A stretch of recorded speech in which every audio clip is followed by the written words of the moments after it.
ना जाने कितने कितने जन्म आप और हम इस पृथ्वी पर ले चुके हैं। कोई ये नया जन्म नहीं है आपका और हमारा। पर पीछे की आवाज़ खोल दो, जो रोड पर बैठे हैं उनको भी आवाज़ आ जाए। रोड पे भी बहुत पब्लिक है और पीछे के जितनी भी ग्राउंड है सब दूर की आवाज़ खोल दीजिए, क्योंकि रोडों पे लोग बैठे हुए हैं, बहुत भीड़ है।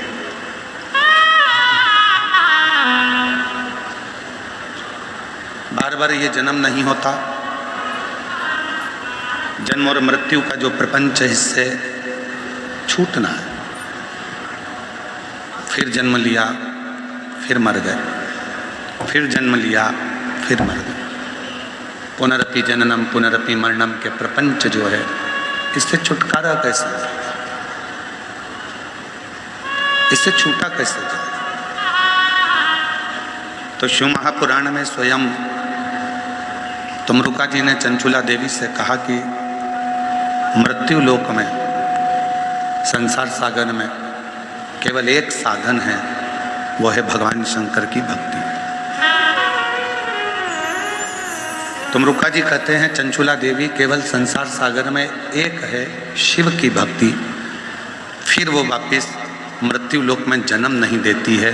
शिव अपना बनाकर अपने चरणों में सदा सदा के लिए रख लेते हैं, सदा।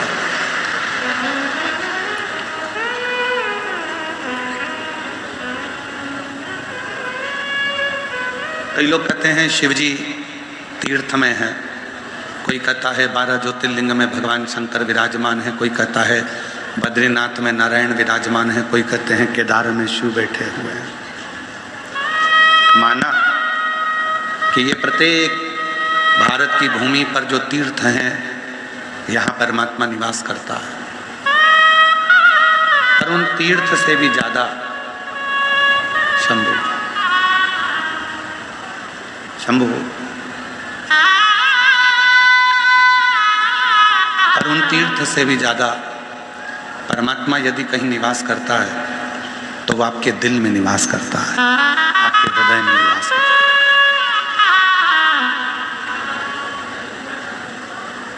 हो सकता है तीर्थ में आप ढूंढने के लिए जाओगे और परमात्मा मिले कि ना मिले। किसी नदी के तट पर परमात्मा को ढूंढने के लिए जाओगे कि वो मिले कि ना मिले। किसी सरोवर के तट पर परमात्मा को ढूंढने के लिए जाओगे कि वो मिले कि ना मिले। पर इतना विश्वास अपने अंदर बनाकर रखना कि जिस दिन तुम अपने ही घर में रहकर अपने ही पास के शंकर जी के मंदिर में एक लोटा जल चढ़ाना प्रारंभ करोगे तो तुम्हें 365 दिन तो दूर की बात है, 65 दिन भी दूर की बात है, 5 दिन में ही एक ना एक दिन शिव अपनी साक्षीकरण दे देगा, शिव अपना दर्शन देगा।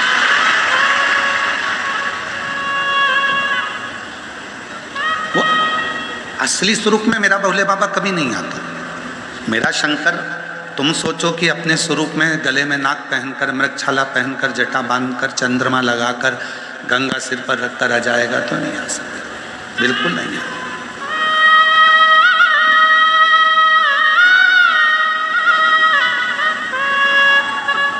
जो कहते हैं कि सिर पर गंगा रखकर भगवान शंकर आएंगे और मुझे दर्शन देंगे, नहीं देगा। जो कहते हैं कि डमरू लेकर भगवान आएंगे और दर्शन देंगे, बिल्कुल नहीं आएंगे। कोई कह दे कि सांप गले में पहनकर भगवान आएंगे और मुझे दर्शन देंगे, नहीं देगा। दर्शन कैसे देगा? आपकी माता के रूप में, आपके पिता के रूप में, आपके कोई इष्ट मित्र के रूप में। जब दुख की घड़ी में तुम घिरे होगे तब वो तुम्हारा अपना रिश्तेदार बनकर, तुम्हारा अपना परिवार का व्यक्ति बनकर तुम्हारे पास आएगा और तुम्हारी सहायता करता है। और तुम उसको पहचान नहीं पाओ, तुम उसको जान नहीं पाओ।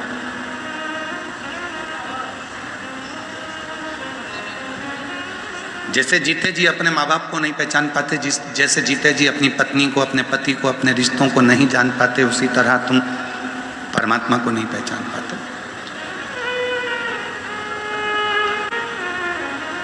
मरने के बाद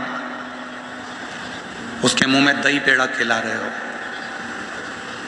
मरने के बाद उसके पसंद की गुलाब जामुन बनवा रहे हो, मरने के बाद उसके लिए खीर बनवा रहे हो, अगर वो जिंदा था और उसको जीते जी ही मत गुलाब जामुन खिलाते, मत खीर खिलाते, पर प्रेम से मीठी वाणी बोल देते, तो भी वो आशीर्वाद देकर चला जाता। हमने उस परमात्मा को केवल मूर्ति में ढूंढा, हमने उसको सहजता में ढूंढा।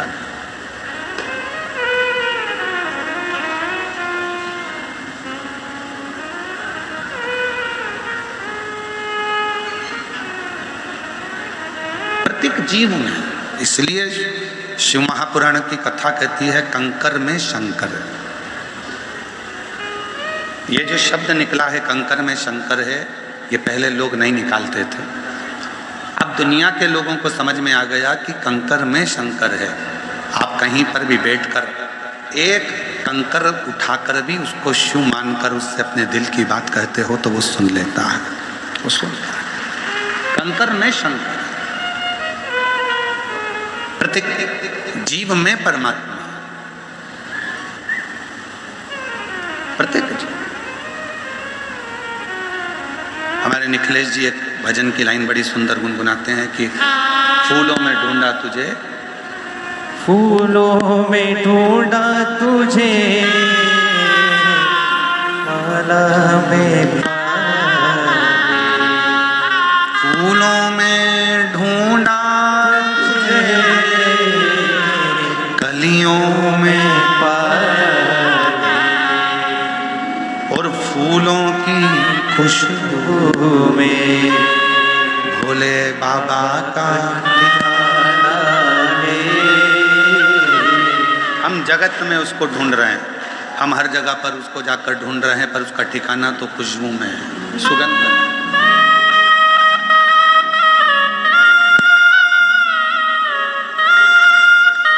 हम उसको ना जाने कहाँ कहाँ ढूंढने का प्रयास कर रहे हैं, पर उसका ठिकाना तो शिव महापुराण की कथा के शब्द में।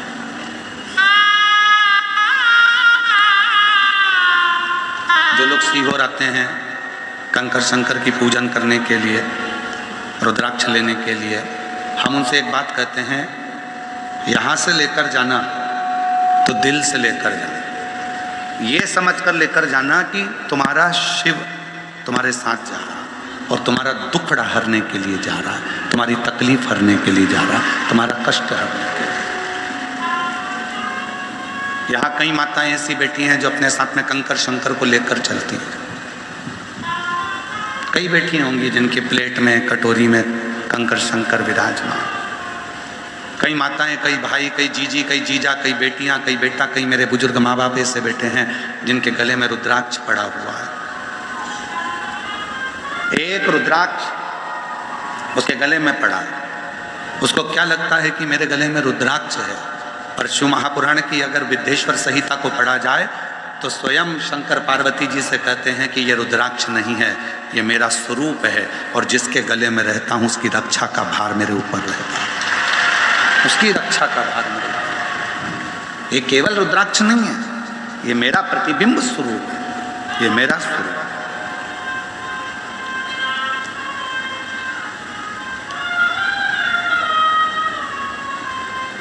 मर गया तो दही पेड़ा खिला रहे हैं, मर गया तो तेरही में लड्डू पेड़ा गुलाब जामुन बनाकर खिला रहे हैं, ठीक नहीं।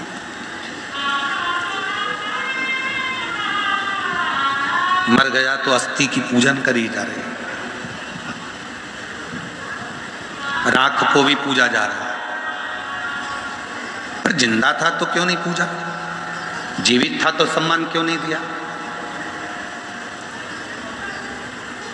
कभी प्यासे को पानी पिलाया नहीं, फिर अमृत पिलाने से क्या फायदा। कभी गिरते हुए को उठाया नहीं, बाद आंसू बहाने से क्या फायदा। फिर बाद में नेत्रों से नीर बहाओ कि मैंने छोड़ दिया। जैसे जयपुर की इस पवित्र धरा पर शिव महापुराण की कथा चल रही है, आज कथा का छठा दिवस है। कल कथा सवेरे 8 बजे से 11 बजे तक जयपुर के इस पंडाल में हो जाएगी, टीवी पर 2 बजे से 5 बजे तक आएगी, कथा विराम हो जाएगी। और कई लोग जयपुर के और आसपास क्षेत्र के बाद में पछतावा करेंगे, अपने पास में कथा हुई, झोली भरकर मैं लेकर नहीं आ सकी, मेरा शिव आया था, अपने मन की बात कह ना सकी। बात में पछताया, आज नहीं।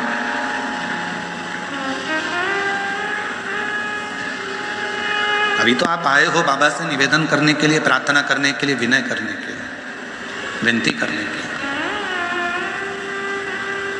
और उसको अपने दिल की बात करने के लिए, अपने मन का भाव, अपने मन का विचार करने के लिए।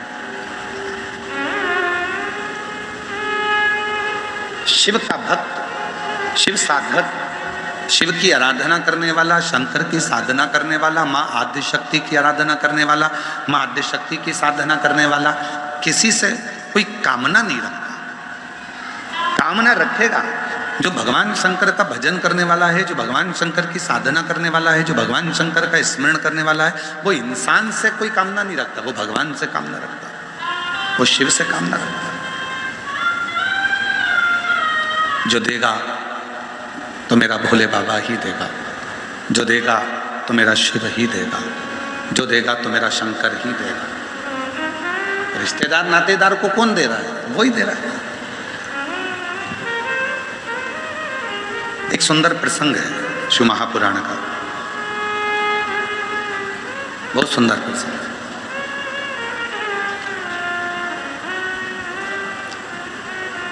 भगवान शिव माता सती को लेकर कुंभज ऋषि के आश्रम में कथा सुनने के लिए गए, कथा श्रवण करने के लिए।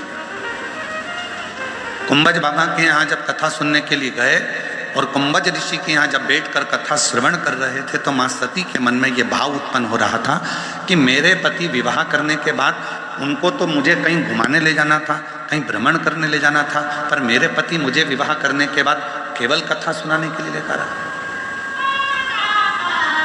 जो नियम भगवान शंकर ने सतयुग में प्रारंभ करा था, वो नियम आज तक संसार में चल रहा है।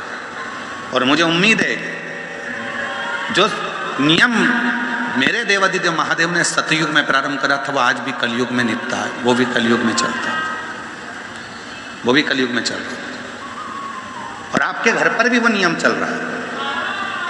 माता सती के साथ शिव जी का विवाह हुआ और माता सती को लेकर शिव जी कथा सुनाने के लिए लेकर गए। आज भी प्रत्येक घर में नियम है, लड़के की शादी होती है, घर में बहू आती है और बहू आने के बाद में उसको सत्यनारायण भगवान की कथा में बिठाया जाता है, कथा सुनवाई जाती है। दोनों बना और बनी को, दोनों दूल्हा दुल्हन को बिठाकर कथा सुनाई। हमारे मध्य प्रदेश में ऐसा नियम है, राजस्थान में है क्या? कथा सुनवाते हैं उनको। जब दोनों दूल्हा दुल्हन आते हैं, घर में शुभ कार्य होता है, तो सत्यनारायण जी की कथा, भगवान की कोई कथा, कोई पितरों की पूजन, कोई अनुष्ठान करवाया जाता है, जिससे उनको लगे कि हमारे पूर्वजों का ये अनुष्ठान है।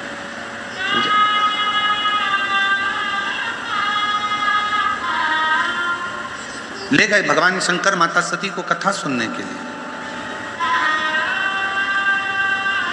कुंभज बाबा के आश्रम में बैठ गए कथा सुनने के लिए, और माता सती के दिल में ये बात आ रही है कि मेरे विवाह के बाद तो मुझे ले जाना था कोई घूमने के लिए, मेरे विवाह के बाद तो मुझे लेकर जाना था कहीं हिल स्टेशन पर घुमाने के लिए, पर विवाह के बाद मुझे मेरे पति लेकर आए हैं कुंभज ऋषि की यहाँ कथा सुनने के लिए, कथा श्रवण करने के लिए। सती ने मन में ये विचार करा कि मेरे पति भी मुझे कहाँ लेकर आए, इससे तो अच्छा है कि मेरे प्राण ही चले जाते, मैं जलकर भस्म ही हो जाती तो अच्छा था। शिव महापुराण की कथा कहती है, सती माता ने मन में सोचा कि मेरा शरीर चले जाता, और शिव जी कथा सुनते सुनते क्या विचार कर रहे हैं कि मुझे राम जी का दर्शन हो जाता। कुंभज ऋषि को हंसी आ गई। बाबा कुंभज ऋषि मुस्कुराए, हंसे। भगवान कुंभज ऋषि को बड़ी हंसी आ गई, और कुंभज ऋषि जैसे ही मुस्कुराए, जैसे ही हंसे, तो शिव जी ने पूछ लिया कि तुम हंस क्यों रहे हो? तो भगवान कुंभज ऋषि ने शंकर भगवान से कहा, मैं जानता हूँ कि तुम मुझसे पूछ रहे हो कि मैं हंस क्यों रहा हूँ, पर इस लीला को तो तुम भी जानते हो कि मेरे हंसने का कारण क्या है, मैं क्यों हंस रहा हूँ, इसका कारण तो तुम भी जानते हो। तो शिव जी हंस दिए, और भगवान शंकर ने पूछा कुंभज ऋषि से, मैंने सुना है कि कथा सुनते समय जो मन में आता है वो मिलता जरूर है, मैंने जो मांगा क्या वो मुझे मिलेगा? कुंभज ऋषि कहने लगे, क्यों नहीं मिलेगा, पर सती ने जो मांगा है उसको भी मिलेगा। सती ने क्या मांगा? मैं जलकर भस्म हो जाऊं तो अच्छा। और शिव जी ने क्या मांगा? राम का दर्शन हो जाए तो अच्छा। दोनों की मुराद पूरी हो गई। बीच रास्ते में राम जी का दर्शन शिव जी को हो गया, और राम जी का दर्शन जैसे शिव जी को हुआ, सती मैया परीक्षा के लिए जाने लगी। चलो बताओ, परीक्षा लेने के लिए कौन कौन गई थी? सती अकेली गई थी? शिव जी भी गए थे क्या? जम के तो बोलो। नहीं गए। कौन गई? केवल अकेली सती परीक्षा लेने के लिए गई राम जी की। रो रहे थे, नेत्रों से नीर बह रहा था, आंख से आंसू बह रहा था। तो सती ने कहा, तुम इनको प्रणाम कर रहे हो? साधारण मनुष्य। शिव जी कहने लगे, ये साधारण मनुष्य नहीं, ये मेरे राम हैं जो मेरे दिल में बसते हैं, हृदय में बसते। पत्नी के लिए रोना है? अपनी पत्नी के लिए रोना है? परमात्मा कोई भगवान पत्नी के लिए रोता है? शिव जी ने कहा, ये तो सब लीला है। तुम्हारे मन में अगर थोड़ी सी भी खेद है तो परीक्षा लेकर आ जाओ। सती जी परीक्षा लेने चले। शिव जी से कहा, अब आओ सही जगह पर कथा के प्रसंग पर। इतनी कथा तो आपने रामचरितमानस में भी सुन रखी है, भागवत में भी सुन रखी है, पूरी पुराणों में सुन रखी है। अब सही प्रसंग पर आए। सती कह रही है, कथा सुनने अपन दोनों साथ आए, भ्रमण करने अपन दोनों साथ आए, कथा दोनों ने साथ सुनी, भोजन दोनों साथ करते हैं, घूमने दोनों साथ जाते हैं, तो परीक्षा लेने में अकेली क्यों जाऊं? तुम भी मेरे साथ चलो। मैं अकेली परीक्षा क्यों लूं? शिव जी कहने लगे, देखिए फालतू काम में मैं नहीं जाता। शंकर जी बोले, ये परीक्षा लेने के लिए मैं नहीं जाऊंगा। परीक्षा तुझे लेना है, तू जा। संशय तेरे मन में है, तू जा, मैं नहीं जाऊंगा। ये मेरे काम की चीज नहीं।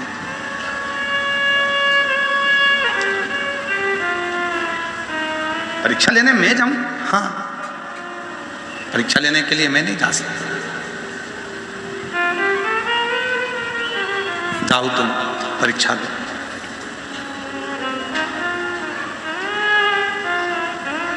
शिव जी से सती माता ने कहा कि ऐसा नहीं हो सकता, मैं तुम्हारे बिना परीक्षा लेने नहीं जाऊंगी।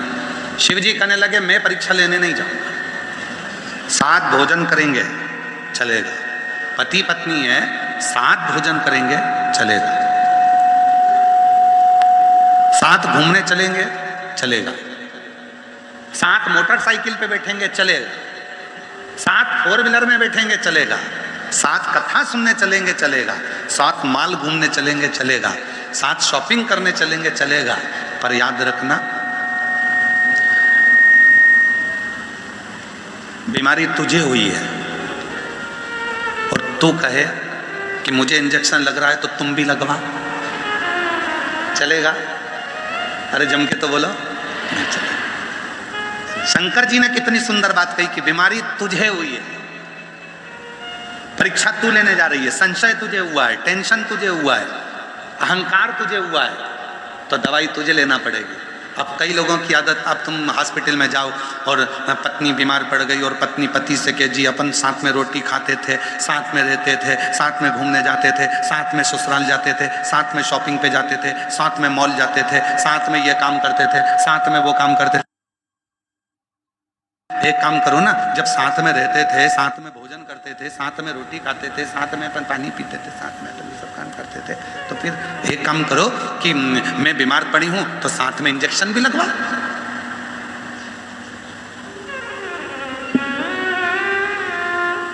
दवाई भी साथ में लो।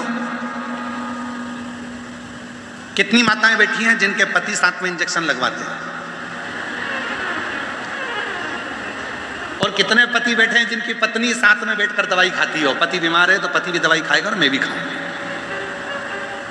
है कोई? नहीं, कोई नहीं। जिसको दर्द हुआ है दवाई उसे ही खाना है, और जिसके मन में संशय हुआ है परीक्षा लेने उसी को जाना है। मैं नहीं जाना, मैं नहीं जाना। जिसको संशय हुआ वो जा। तकलीफ अपने को हुई है तो दवाई अपने को खाना पड़ेगी। खुजाल अपने हाथ में चली, अपने को खुजाना पड़ेगा। छींक अपने को आई है तो अपने को छींकना पड़ेगा। छींक तुम्हें आ रही और तुम पति से कह रही छींको छींको। अब पति बेचारा 2 घंटे से मुंह खोल के बैठा छींको, तो पति बोले मुझे छींक आई नहीं रही, तो मुझे तो आ रही है ना, तुम छींको।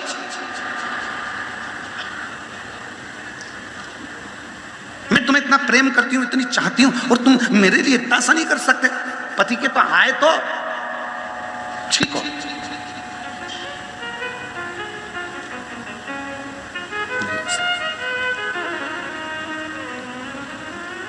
दर्द अपने को है तो दवा अपने को खाना है, कष्ट अपने को है, दुख अपने को है, तो 1 लोटा जल चढ़ाने अपने को ही मंदिर जाना है, कोई दूसरा नहीं, कोई दूसरा।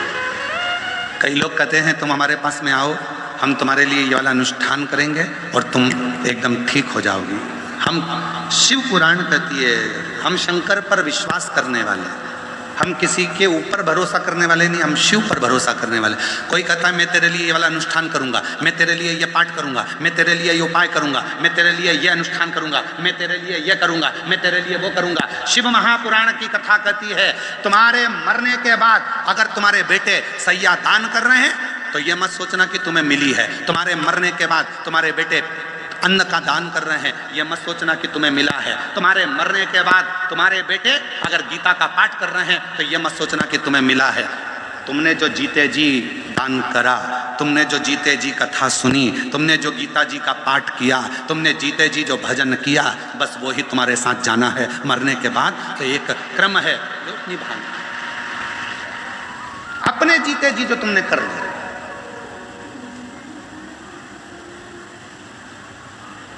मर गई अम्मा, ट्रेन में बैठ के हरिद्वार ले जा रहे हैं इतने से लोटे में भरकर, और सियोर वाला बाबा कहता था लोटा भर के जल चढ़ा रहे हो, लोटे में खुद पहुंच गई, लोटे में, पर जल नहीं चढ़ाया। रिजर्वेशन कराया, घर के लोगों ने कहा तुम्हारा टिकट अलग कराना, अम्मा का टिकट, माताजी का टिकट अलग कराना, तो माताजी का टिकट अलग कराया, एक सीट माताजी की। Low battery, please charge. चढ़ गया उस पे तो चिल्ला के दौड़ा, मेरी अम्मा बैठी है, उतर नीचे उतर, अम्मा बैठी है। तो वो बेचारा बोला कहाँ है अम्मा तेरी, वो दिख नहीं रहा, लोटे में है। अच्छा, अब भोजन करने बैठा तो घर के लोगों ने कहा था कि ले जा रहे हो हरिद्वार तो पहले अम्मा को खाना खिलाना, पत्तल लगाई, अम्मा की सीट पे रख दी, अम्मा खा लो। अब अम्मा कोई जिंद थोड़ी ना है कि लोटे में से निकल के ही करके खाए, खा लो लोटे में। पत्तल, चाय पी रहा था तो पहले अम्मा को पिलाना, चाय रख दी, अम्मा चाय। अब तूने 700 रुपए का टिकट कराया अम्मा का, 50 रुपए की चाय पिलाई, 150 का खाना खिलाया, ऑटो में ले जाके हरिद्वार पहुंचा, हरिद्वार में तूने पूरा काम करा, अम्मा को लोटे में से निकाल कर विसर्जन करा। यदि तूने 1000-1200 रुपए अम्मा के मरने के बाद खर्च करा और फिर गंगा जी में अस्थियां डाली, तो गंगा मैया भी बोली कि जीते जी कभी नहीं आई और मरने के बाद आई तो तेरे को तो नहीं तारूंगी, साइड में नल्ले में निकालूंगी। मेरी जल की धारा चलती है, मैं तुझे एक नल्ले में निकाल दूंगी, उधर साइड में टिका दूंगी तुझको, क्योंकि तू कभी जीते जी नहीं आई। और अगर बच्चे जीते जी जो भगवान शंकर पर विश्वास करते थे और तुमने अपना भरोसा पक्का रखा, तो जो तुमने 2000-1500 खर्च करे, अगर वो जीते जी तुम अपनी माता को हरिद्वार ले जाते, जीते जी स्नान कराते, जीते जी भोजन कराते, जीते जी चाय पिलाते, तो वो माँ जब आशीर्वाद देती तो कहती अब मुझे मरने के बाद जाने की जरूरत नहीं, मेरा बेटा मुझे जीते जी लेकर आ गया।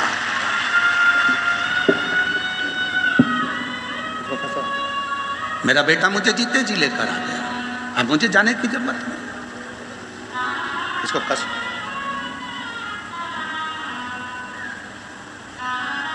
मेरा बेटा लेकर। और कभी प्यासे को पानी पिलाया नहीं, बाद अमृत पिलाने से क्या फायदा। कभी गिरते हुए को उठाया नहीं, बाद आंसू बहाने से क्या फायदा। हम जीते जी तो सम्मान नहीं कर रहे, हम जीते जी तो आदर नहीं दे रहे, हम जीते जी तो सत्कार नहीं कर रहे, मरने के बाद क्या विचार है? शिव पुराण कह रही है अपना दुख किसी से मत कहो, अपनी तकलीफ किसी से मत कहो। लोग हंसेंगे, ताना कसेंगे। पहले सेठानी बनकर घूमती थी, अब जगत में रोती फिर रही है। किसी से नहीं कहना है। एक कहना अपने बाबा से, अपने बाप से, अपने पापा से, अपने पिता से। दूसरा कहना अपने पति से, दूसरा कहना अपने पति से, और तीसरा कहना मेरे शंकर ओ घड़दानी त्रिकालदर्शी कैलाशी अविनाशी शिव से। और किसी से नहीं, किसी से नहीं। सती मैं परीक्षा लेने के लिए नहीं जाऊंगा। सती कर रही है, अपन दोनों साथ भोजन करते थे, साथ पानी पीते थे, साथ घूमने जाते थे, साथ कथा सुनी है, तो परीक्षा भी साथ लो। शिव जी बोले ना ना ना ना ना ना, बीमारी तुझे हुई है तो इलाज तू करवा, मैं नहीं जाऊंगा। अहंकार तेरे मन में प्रकट हुआ है, अभिमान तेरे मन में आया, तृष्णा तेरे मन में, परीक्षा लेने का भाव तेरे मन में आया, मैं नहीं जाऊंगा, मैं नहीं। ठीक है, शिव दुनिया की दृष्टि में लोगों को लगता है शंकर जी एकदम एक लोटा जल सारी समस्या का। शिव इतने सरल। महाराज, जो व्यक्ति जितना ऊंचाइयों पर बैठता है ना, उसको उतना गंभीर होना पड़ता है।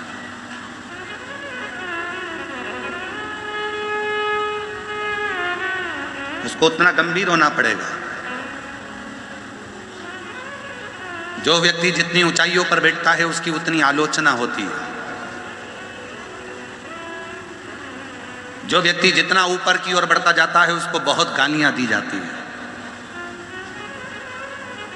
जो व्यक्ति एकदम तरक्की कर कर ऊंचाइयों पर जाकर बैठ जाता है उसकी आलोचना होगी, अपशब्द कहे जाएंगे, ताने दिए जाएंगे, गाली दी जाएगी, पर उसको गंभीर होना पड़ेगा। जैसे हमारे भारत के प्रधानमंत्री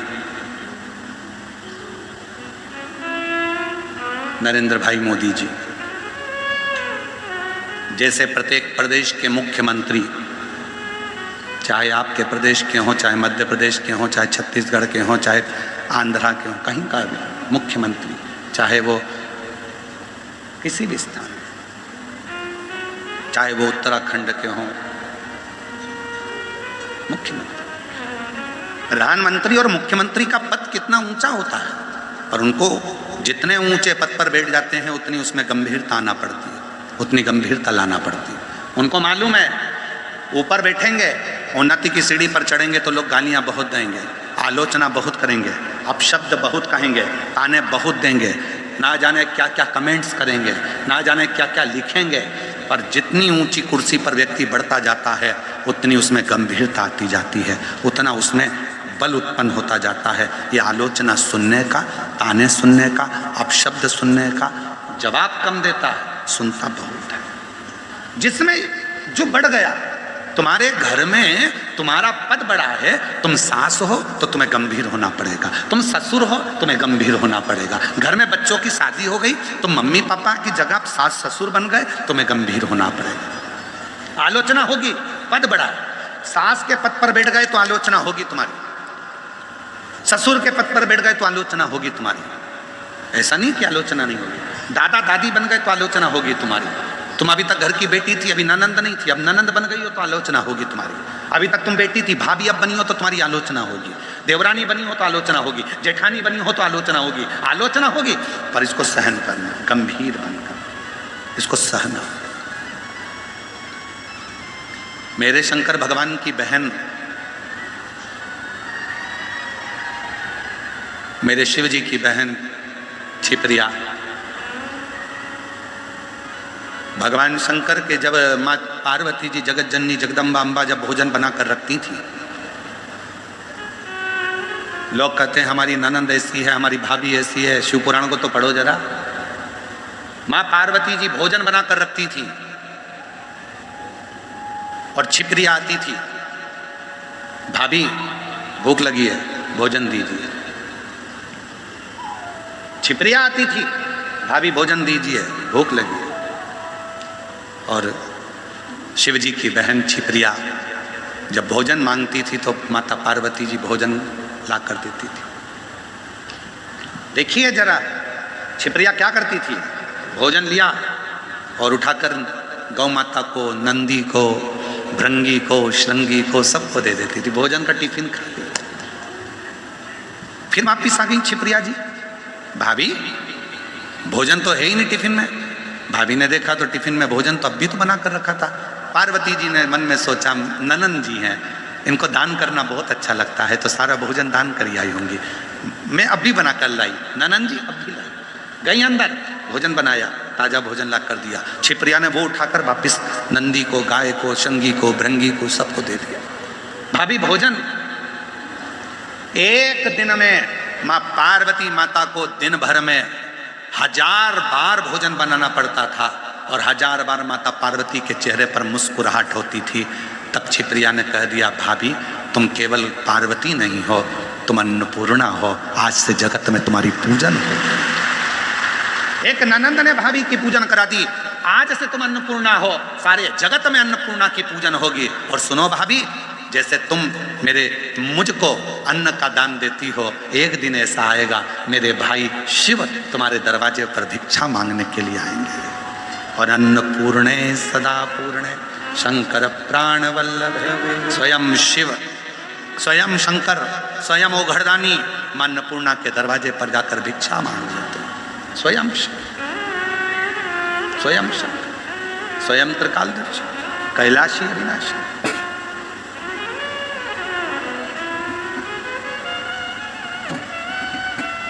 कोई सहजता नहीं है। शिव को जानना, भगवान शंकर को पहचानना, शंकर भगवान के गुणगान का स्वयं। और देखो एक बहन कैसी होती है, उस बहन का भी जरा स्मरण करिए। शिव जी की बहन, जब दूषण नाम के राक्षस ने आक्रमण करा, और दूषण नाम के राक्षस ने आक्रमण करा और पूरा ब्राह्मणों के बच्चों को पकड़कर निचोड़कर खून पीने लगा, वो दूषण नाम का असुर।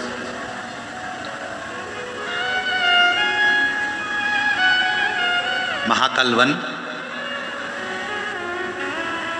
2 वन है, 2 वन का स्मरण, 2 वन का स्मरण करिए। देखिए एक निवेदन करें, अगर आप लोग स्वीकार करें तो बोलो। आज कथा का 6ठा दिन है, शिवरात्रि का दिन है। आज की कथा आरती तक निवेदन है कि ना तो आप लोग उठें ना खड़े हों, और जो बोतल बांटने वाले हैं पानी का, उनसे निवेदन है, धूप में बहुत लोग बैठे हैं, अंदर वालों की जगह बाहर वालों को पानी पिलाइए। जो लोग धूप में बैठे हैं अपने बच्चों को। हम कथा में पहले से कहते आए हैं कि अपने साथ में 2 पानी की बोतल लाया करो। लाए हो सब लोग? जम के बोलो। अगर पानी की बोतल आपके पास में है तो आप अपने पड़ोसी के हाथ पैर जोड़कर कह दो कि इसको लेकर चले जाओ, बाहर बांटो। 3 घंटे की कथा में आप इतना पानी भी नहीं पियोगे, क्योंकि पानी पियोगे तो आपको बाहर जाना पड़ेगा। इसलिए पानी भी उतना पियोगे जितना शरीर के लिए ठीक है। मिली है जयपुर में कथा, तो इसको दिल से सुन लो, हृदय से सुनो।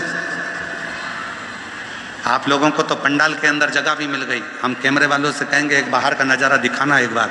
जो लोग रोडों पर बैठे हुए हैं धूप में, अपना छाता लगाकर, बच्चों को गोदी में लेकर बैठे हैं, किसी को जगह नहीं मिली तो वो रोड के बाहर जहाँ यात्री का प्रतीक्षालय होता है, उस प्रतीक्षालय के अंदर बैठे हुए हैं।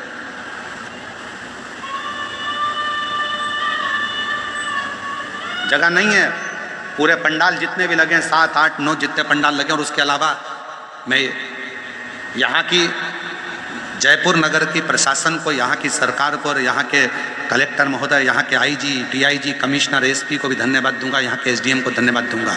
उनने समिति से कहकर रात को 4 गुना पंडाल और बढ़वा दिया कि भक्त आराम से बैठ सके,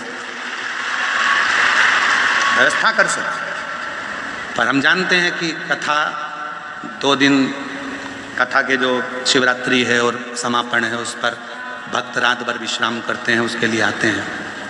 तो आपसे निवेदन है थोड़ी जागरूकता के साथ कथा का लाभ लें। बहुत बाबा ने कृपा करी है आप पर, ना जाने आपकी झोली मेरा भोले बाबा किस तरह से भर कर भेजेगा और कितना देकर भेजेगा, ये वही जानता है, उसी के हाथ। दिल से, हृदय से। दूषण नाम का असुर ब्राह्मण के बच्चों को निचोड़कर उनका रक्त पीता। 2 वन हैं शिव महापुराण में, 2 वनों का वर्णन आता है। एक वन है नंदन वन, एक वन है महाकाल वन। नंदन वन काशी, महाकाल वन अवंतिकापुरी उज्जैन, 2 वन।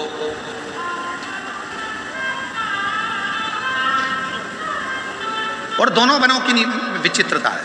काशी भगवान शंकर का घर, अवंतिकापुरी पूरी सृष्टि के राजा, महाकाल राजा, पूरी सृष्टि के राजा महाकाल। महाकाल वन में दूषण नाम के राक्षस ने आक्रमण करा और पूरा पृथ्वी को हिलाना प्रारंभ करा।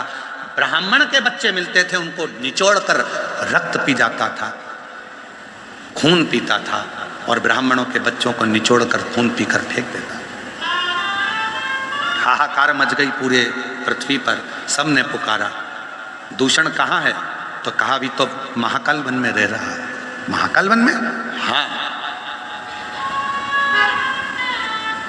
शिव की आराधना करो, साधना करो। जब जीवन में थोड़ा सा कष्ट आता है, तकलीफ आती है, दुख आता है, किसी का एक्सीडेंट हो जाता है, किसी को तकलीफ हो जाती है, तो कहा जाता है कि महामृत्युंजय का पाठ करो, महामृत्युंजय का अनुष्ठान करो, शिव संभाले।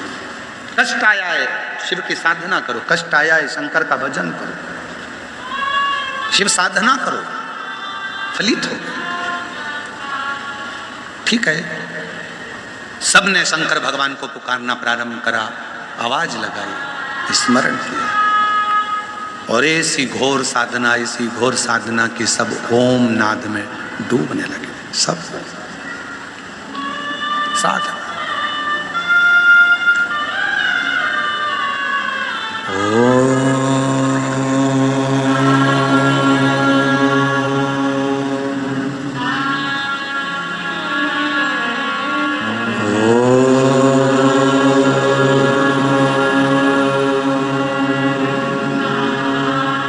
पूरा महाकाल वन, पूरी पृथ्वी ओम के नाद में डूबने लगी। सबने साधना करी, सबने पुकारा।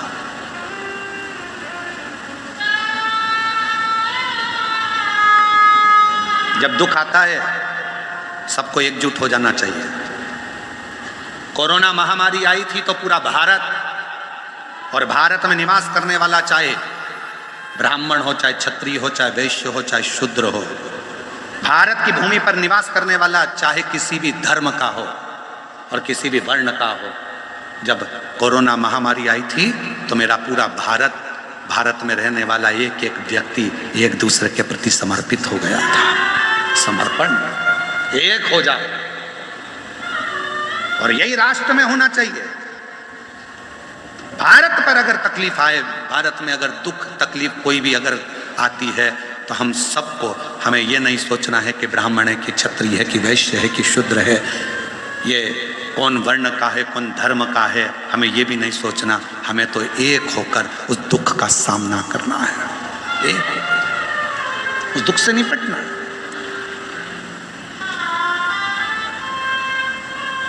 पूरे प्रदेश, पूरी पृथ्वी, सबने ओम का नाद किया उस दूषण नाम के असुर के लिए। जब एक दुख आता है तो उसको मिटाने के लिए सबको आगे आना हो।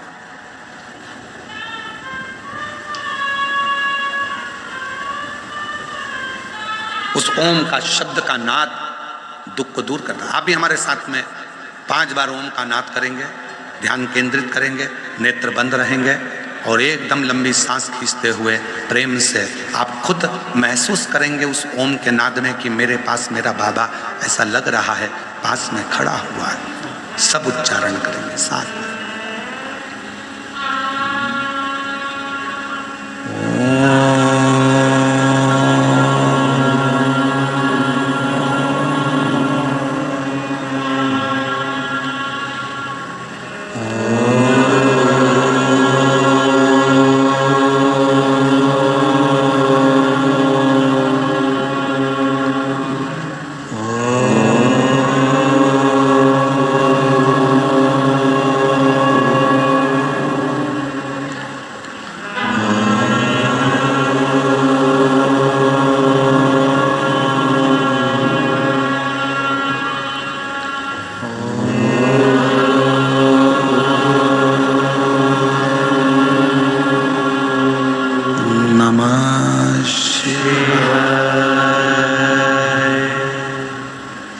धीरे अपने नेत्र को खोलते हुए बाबा का स्मरण करें। भीतर का जो दूषण है, भीतर का जो दुख है, मेरा शिव उसे समाप्त करे, उससे प्रार्थना करें।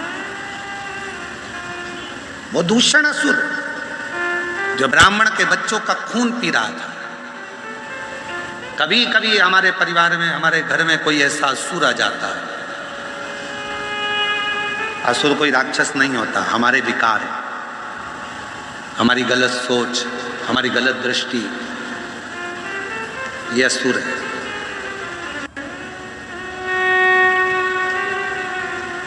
बेटी को खूब पढ़ाना है, बेटी को खूब पढ़ाना है, बेटी को खूब पढ़ाना है, और बहू कहते कि मम्मा मुझे भी पढ़ना है, तो नानी याद आ जाती है। क्यों नहीं पढ़ाना? वो भी तो किसी की बेटी है ना। भारत सरकार एक काम करती है, बेटी पढ़ाओ बेटी बचाओ। सियोर वाला बाबा एक काम करता है, बहू पढ़ाओ और देश बचाओ। बहू को भी पढ़ाओ, उसकी भी एक मन की सोच है, उसको भी मन में आता है कि मैं भी पढ़ूं, मेरी ननद पढ़ती है, वो भी नौकरी करती है, तो मैं भी पढ़ूं, मैं भी उन्नति करूं, मैं भी तरक्की करूं। उसके भीतर की अच्छी सोच प्रकट करो।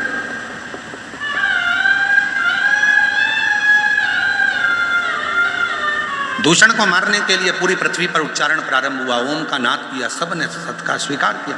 तब शिव जी के पास खबर गई कि वो दूषण को मारना, पर दूषण को तो एक वर है, जहां वो मरेगा और उसका रक्त गिरा और वहां उसका दूसरा दूषण उत्पन्न होता है।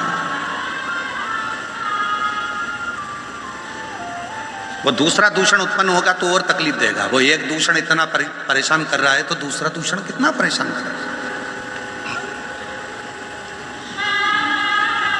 निवेदन है, इसको मारो, पर मारूं कैसे? एक दूषण असुर इतना कष्ट दे रहा है तो दूसरा दूषण असुर कितना कष्ट देगा। जितनी रक्त गिरेगी उतना दूषण असुर उत्पन्न होता चले जाएगा, उतना परेशान करेगा। तब भगवान शंकर ने देवताओं से कहा कि तुम मेरी बहन क्षिप्रिया के पास जाओ, उसके जैसा दुनिया में कोई नहीं है। वो अपना स्त्री का स्वरूप छोड़ देगी, जल के रूप में हो जाएगी और जल बनकर जहाँ दूषण का रक्त गिरेगा वो जल बनकर उस जल से दूषण के रक्त को पानी में बदल देगी और फिर दूषण उत्पन्न नहीं होगा, फिर दूषण उत्पन्न नहीं होगा। देवताओं ने जाकर क्षिप्रिया से निवेदन करा, हे क्षिप्रिया, आप गणेश जी की बुआ हो, कार्तिकेय की बुआ हो, आप माँ जगत जननी जगदम्बा की ननद हो, आप शिव की बहन, कृपा करो। क्या कृपा? जब भगवान शंकर दूषण नाम के असुर को मारे, दूषण का रक्त नीचे नहीं गिरना चाहिए, उसको पानी से धो देना। क्षिप्रिया ने कह दिया ठीक है, मैं आऊं, जल बनकर आऊंगा। शिव जी से कह दो जाओ दूषण नाम के असुर को मारे। शंकर भगवान चले गए दूषण नाम के असुर को मारने के लिए। क्षिप्रिया आई नहीं, पहुंची नहीं। अब बहन थी, अटक गई होगी कहीं, नहीं पहुंची। कभी कभी भाई कह देता देख मैं तेरे को लेने के ले जाऊंगा तो टाइम पे पहुंच जाना। बहन भाई की झगड़ा इसी बात पे होता है कि वो टाइम पे बुलाए, ये टाइम पे आए नहीं, वो ऐसा बोले, वो सुने नहीं, और फिर दोनों का झगड़ा फोन पर लगने दो, वो इसको गाली दे, वो उसको गाली दे। बहन भाई का झगड़ा ही इसी बात। शिव जी ने दूषण नाम के असुर को मारा, रक्त गिरा, एक दूषण, दो दूषण, तीन दूषण, ऐसे करते करते 84 दूषण उत्पन्न हो गए। उन्होंने जो आतंक मचाना प्रारंभ करा, उन 84 दूषण ने पूरी पृथ्वी डोलने लगी। अब तो हो गया कल्याण, अब करें क्या, कुछ नहीं हो सकता। तब क्षिप्रिया आई। क्षिप्रिया ने कहा मैं आ गई, क्या करना है? देवताओं ने कहा बहुत देरी कर दी आपने आने में, 84 दूषण उत्पन्न हो गए हैं और शंकर भगवान अपना रूप नहीं रख सकते। शिव जी कभी रूप नहीं रखते, शंकर का भगवान कभी रूप बदल कर नहीं आते। अब होगा क्या, ये दूषण मरेगा कैसे? क्षिप्रिया ने कहा चिंता मत करो, मैं इतनी बलवान हूं कि मेरे भाई के 84 टुकड़े कर सकती हूं। और क्षिप्रिया ने अपने जल का वेग बढ़ाया और जल का वेग बनाकर शंकर के प्रतिबिंब के 84 टुकड़े कर दिए और शंकर भगवान 84 रूप धरकर 84 दूषण का संहार कर दिया। आज उज्जैनी में 84 महादेव विराजमान है, ये उसी का प्रतिबिंब है। आज अवंतिकापुरी उज्जैनी में जो 84 महादेव विराजमान है, ये उसी का प्रतिबिंब है। और वो छिपरिया आज भी छिपरा के रूप में अवंतिकापुरी में निवास कर रही है। आज भी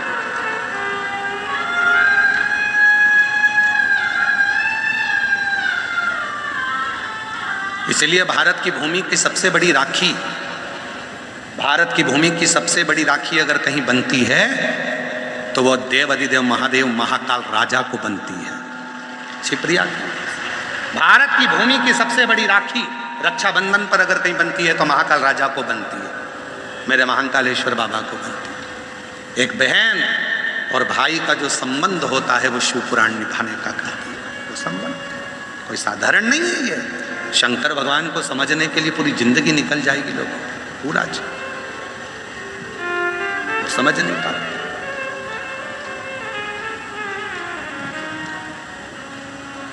मैंने तेरे ही भरोसे बाबा, तेरे ही भरोसे हवा बिच उड़ती जागी बाबा, डोर है तो छड़ीना में कटी जागी। भोले मैं तेरी पतन, शंभू मैं तेरी पतन। तो शिव महापुराण की कथा कर रही है।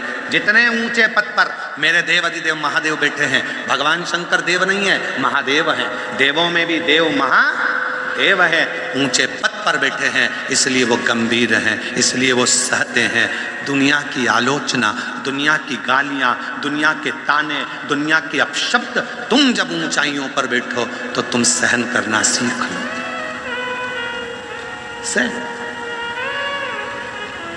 पर ऊंचे पद पर बैठने वाला ही सह सकता है। कौन सह सकता है? ऊंचे पद वाला। हो सकता है हमारी बात का अब किसी को बुरा लग जाए, जितने लोग टीवी पर कथा सुन रहे हो, जितने सोशल मीडिया पे सुन रहे हो सकता है उनको बुरा लग जाए। अब लग जाए तो लग जाए, उसमें कोई बड़ी बात नहीं है। पर समझना, जो ऊंचे पद पर बैठ गया, प्रधानमंत्री मुख्यमंत्री के पद पर, बड़े पद पर जो बैठ जाता है, उसको उसकी आलोचना होती है, वो ज्यादा जवाब नहीं देता।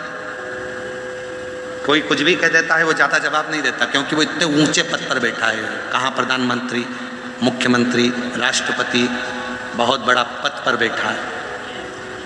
और जो छोटे पद पर होता है उसकी आलोचना कोई करके बता दे। अपने ही पास में पार्षद जी रहते हैं, उनकी आलोचना करके बताओ अपने क्षेत्र में, फिर वो पकड़ के ले जाएंगे, प्रसाद दे देंगे।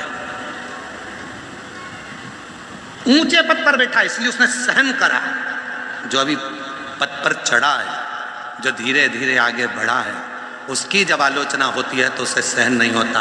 लाओ उसको पकड़ कर ले जाओ उसको कमरे में, देव प्रसाद लपक। गंभीरता नहीं है, गंभीर। और हुआ, दक्ष प्रजापति ने भगवान शंकर को कितने अपशब्द कहे। हे शिव, मेरी बेटी सती का विवाह तेरे साथ में करा है, मैं तुझे श्राप देता हूं कि तू शमशान में निवास करेगा। शंकर भगवान खुश हो गए, मेरे ससुर जैसा दुनिया में किसी का ससुर नहीं होगा। प्लाट भी दिलाया तो ऐसी जगह दिलाया जहां कोई कब्जा ही नहीं करेगा। मेरे ससुर जैसा दुनिया में कौन ससुर होगा। मेरे ससुर ने कहा, शिव मैं तुझे श्राप देता हूं, तू शमशान में निवास करेगा। शंकर भगवान ने सोचा, इतनी जोरदार जगह, इतनी सुंदर जगह, इतनी अच्छी जगह, इससे बढ़कर और क्या होगा, जहां कोई कब्जा ही नहीं करने वाला, जहां कोई विवाद करने ही नहीं आएगा, शांति से रहेंगे। और जहां दक्ष प्रजापति ने शंकर भगवान को श्राप दिया था शमशान में निवास करेंगे, शिव शमशान में रहते हैं। और शमशान कोई साधारण जगह नहीं है। पैसे वाला करोड़पति भी मरता है तो बांस पर, बांबू पर, सफ़ेद कपड़े में, लाल कपड़े में जाता है। और गरीब भी मरता है तो बांस पर, सफ़ेद कपड़े में, लाल कपड़े में जाता है। कोई करोड़पति, मुझे तो नहीं लगता कि जयपुर में कोई करोड़पति मरा हो, या बहुत बड़ा कोई राजा महाराजा कोई बहुत बड़ा पद वाला मरा हो तो उसको डनलप के गद्दे पर ले गए हो? बोलो बोलो, लेकर गए क्या? पैसे वाला मरा तो भी बांस पर गया, गरीब मरा तो भी बांस पर गया, पैसे वाला मरा तो भी सफेद कपड़े में गया, और गरीब मरा तो भी सफेद कपड़े में गया। वहां जाने के लिए ऊंची और नीची बात नहीं, वहां तो सबकी शान सम है, इसलिए उसका नाम शमशान है। वहां सबकी शान सम है, अमीर भी है तो लेवल का, गरीब भी है तो लेवल का। शंकर के दरवाजे पर जो आता है उस सब बराबर शान का है, इसलिए उसका नाम शमशान है। सबकी शान बराबर है, कोई बड़ा नहीं कोई छोटा, कोई बड़ा। आए हो? श्राप दिया दक्ष प्रजापति ने शिव जी को। शंकर भगवान कुछ नहीं बोले क्योंकि पद ऊंचा है। जो ऊंचे पद पर बैठा है वो जवाब नहीं देता, इंतजार करता है, रुको समय आएगा जवाब दिया जाएगा, अभी जरा शांति रखो, टाइम आन दो, जरा इंतजार करो, चुप रहो, बैठे रहो। गंभीरता चाहिए बड़े वाले में, और शंकर जी गंभीर रहते हैं, मौन रहते हैं। और वही हुआ। थोड़े समय के बाद दक्ष प्रजापति ने जब एक अनुष्ठान रखा और उस अनुष्ठान में इंद्र को कुछ कह दिया तो इंद्र तो लड़ने बैठ गया। क्यों? क्योंकि बड़े में गंभीरता होती है, छोटे में नहीं। शिव चुप रह गए श्राप मिलने के बाद भी, पर इंद्र चुप नहीं रह पाए, कुछ कहने को इंद्र नहीं रहा। जवाब का इंतजार करो, समय का इंतजार करो, समय आएगा जवाब दिया जाएगा। कई लोग कहते हैं क्यों तू मंदिर जाती है, तू भगवान को जल चढ़ाती है, तू पूजन करती है, तू भगवान का स्मरण करती है, तू भगवान की भक्ति करती है, इसके बाद भी तेरे पास में इतना दुख है, तेरे को इतना तकलीफ है। महाराज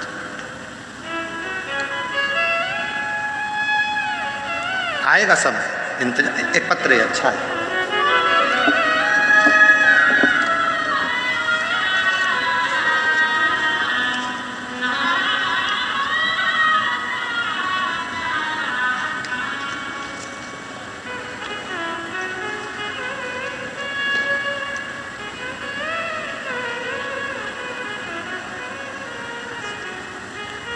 मेरा नाम मनीषा नागर है, पति का नाम मुरली नागर है, निवासी ग्राम बम्बूली, तहसील नेनवा, जिला बूंदी, राजस्थान से है। गुरुजी, भोले बाबा की महिमा का मैं क्या गुणगान करूं, एक लोटा जल का क्या बखान करूं। हमारी शादी को 11 साल हो गए, लेकिन हमें संतान का सुख प्राप्त नहीं हुआ।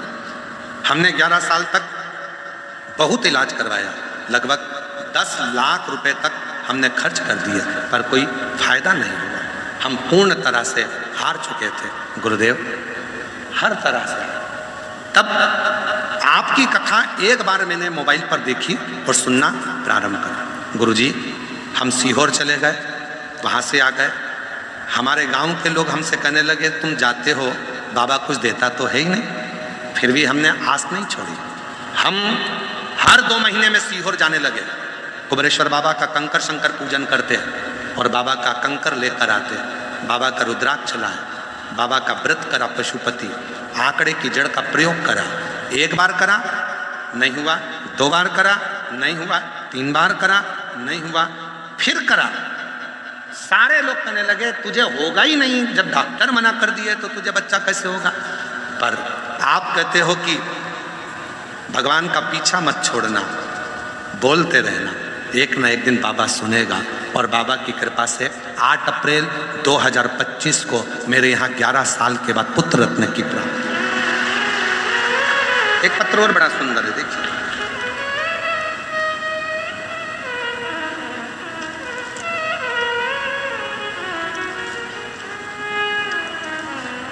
मेरा नाम बंटी रावत है। कहीं बैठे हो बंटी रावत जी? मेरा नाम आप ही हैं, आ जाइए, आ जाओ। मेरा नाम बंटी रावत है। मेरे पति का नाम सुरेश रावत है, निवासी चोमू। मेरे 2 साल से ब्रेन हेमरेज हुआ है। डॉक्टर ने मुझे यह कहा था कि 10 लाख में से 1 हो जो बिना ऑपरेशन के तुम चल रही हो। तुम्हारा ब्रेन हेमरेज इतना ज़्यादा है कि तुम जीवित हो, यही बहुत बड़ी बात है। गुरुदेव, डॉक्टर ने तो ऑपरेशन का कहा था, पर हमने डॉक्टर साहब से केवल 3 दिन मांगे थे, और 3 दिन मांगकर हम छुट्टी लेकर आए और हम लोग सीहोर पहुंच गए। वहाँ कंकर शंकर की पूजन कर कर रुद्राक्ष लिया, जल लेकर आ गए, रुद्राक्ष लाए, पानी में गलाती, शिव जी को चढ़ाकर जल पीना प्रारंभ करा। वापिस डॉक्टर के पास चली गई, डॉक्टर साहब अब आप ऑपरेशन की तैयारी कर सकते हो। डॉक्टर ने फिर जांच करी तो कहा 28 दिन की गोलियां देकर देखते हैं, हमें लग रहा है कि तुम्हें थोड़ा सुधार है। 28 दिन की गोलियां देते हैं।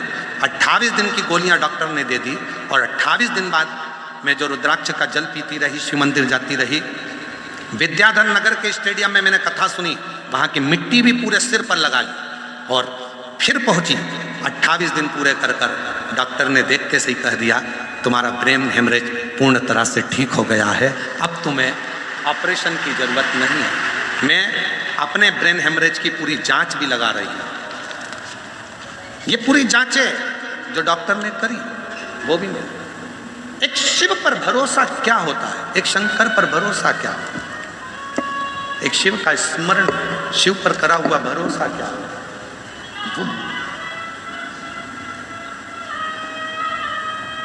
ऐसे दयालु नाथ से रिश्ता बनाइए, ऐसे दयालु नाथ से रिश्ता बनाइए, मिलता रहेगा आपको जो कुछ भी चाहिए, मिलता रहेगा आपको जो कुछ भी चाहिए,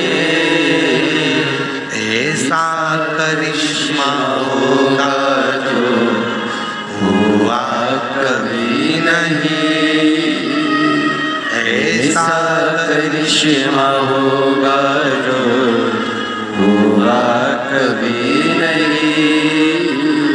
मांगा है भोलेनाथ से वरदान एक ही, मांगा है भोलेनाथ से वरदान एक ही, तेरी दया बनी रहे जब तक है जिंदगी, तेरी दया बनी रहे जब तक है जिंदगी, मांगा है भोलेनाथ से वरदान एक ही, मांगा है भोलेनाथ से वरदान एक ही।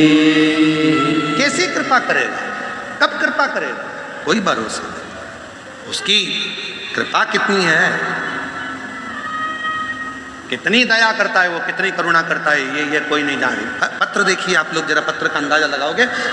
हमें उम्मीद नहीं थी कि जयपुर में इतने पत्र आ जाएंगे, ये सोचने वाली बात है। कितना पत्र जिन भक्तों को भगवान ने दिया, उन्होंने पत्र में लिखकर भेज दिया। पत्र देखिए, एक इधर खड़ा है,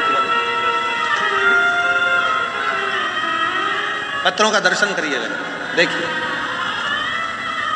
एक यहाँ खड़े हो जाओ, इसको पकड़ना।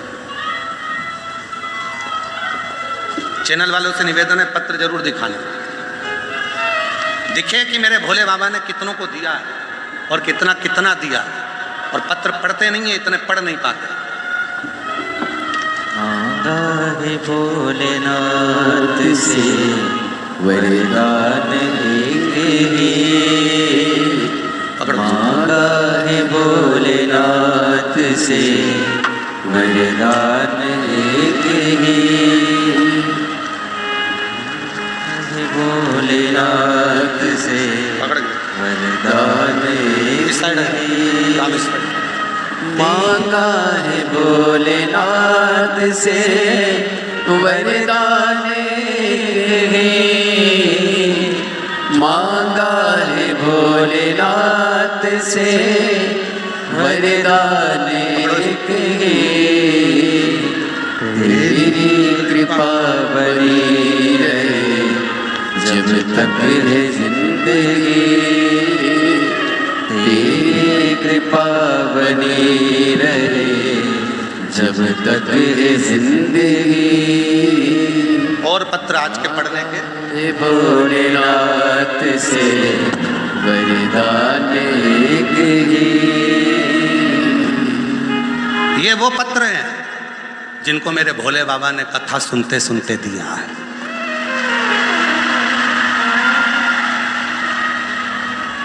और भीलवाड़ा की तैयारी रखना, 3 महीने का इंतजार मेरा शिव नहीं करता। आप में से ना जाने कितने होंगे जिनकी झोली और गोदी मेरा बाबा भीलवाड़ा से पहले भर देगा और बुलाकर पत्र लिखवा।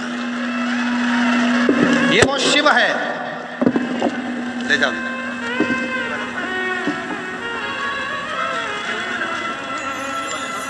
ये उठा लो, ले जाओ।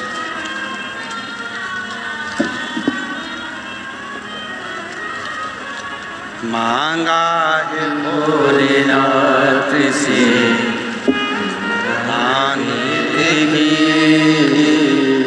मांगा है भोलेनाथ से वरदान एक ही। तेरी दया बनी रहे जब तक है जिंदगी, तेरी कृपा बनी रहे जब तक है जिंदगी। मांगा है भोलेनाथ से वरदान एक ही।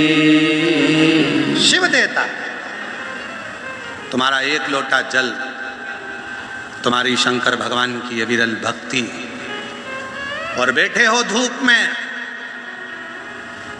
जहां जगह मिल गई वहां बैठकर कथा का रसतत्व ग्रहण कर रहे हो, जहां मिल गई जगह वहां बैठ गए, कथा सुन रहे हो। आरती होगी, बाद में यहाँ से उठकर वहां की मिट्टी को अपने शरीर पर लगाकर प्रणाम कर कर जब जाते हो तो तुम अकेले नहीं जाते, कंकर के रूप में, मिट्टी के रूप में, कण कण के रूप में मेरा शंकर तेरे घर तक पहुंचकर तेरा दुख मिटाता है।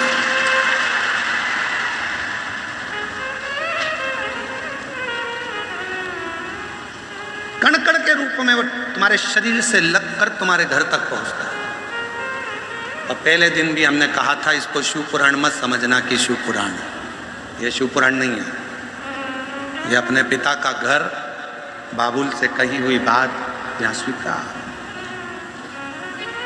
सुकृत वो स्वीकार। और तेरे डमरू की धुन सुन के मैं काशी नगरी आई हूँ, तेरे डमरू की धुन सुन के मैं काशी नगरी आई हूँ। मेरे भोले ओ हम भोले मैं काशी नगरी आई हूँ। मेरे भोले ओ हम भोले मैं काशी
उसी मुक्ति को पाने को मैं काशी नगरी आई हूँ।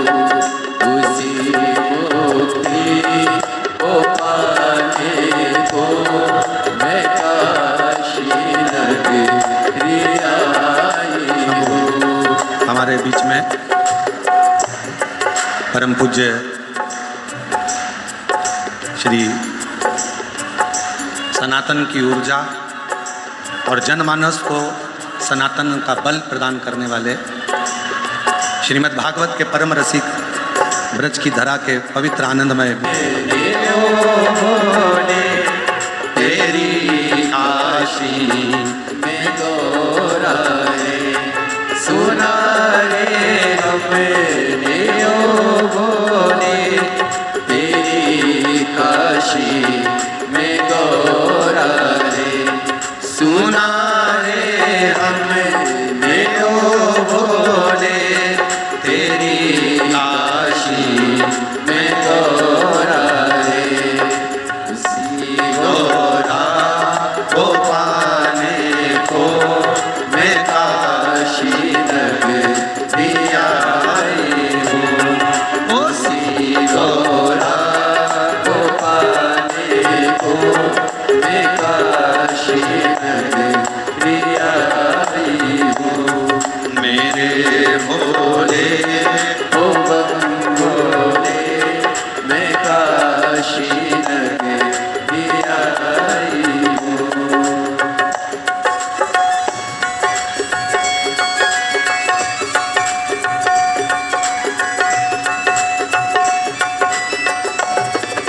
शंभो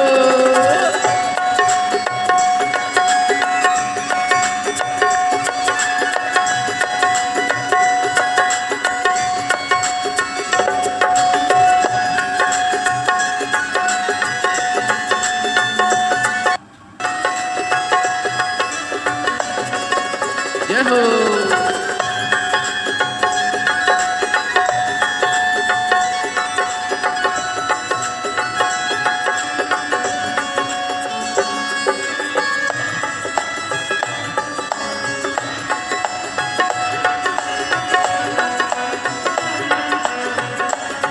तेरे डमरू की धुन सुन के मैं काशी नगरी आई हूँ। तेरे की धुन सुन के मैं काशी नगरी आई हूँ। तेरे डमरू की धुन सुन के मैं काशी नगरी आई हूँ। हार हार महा।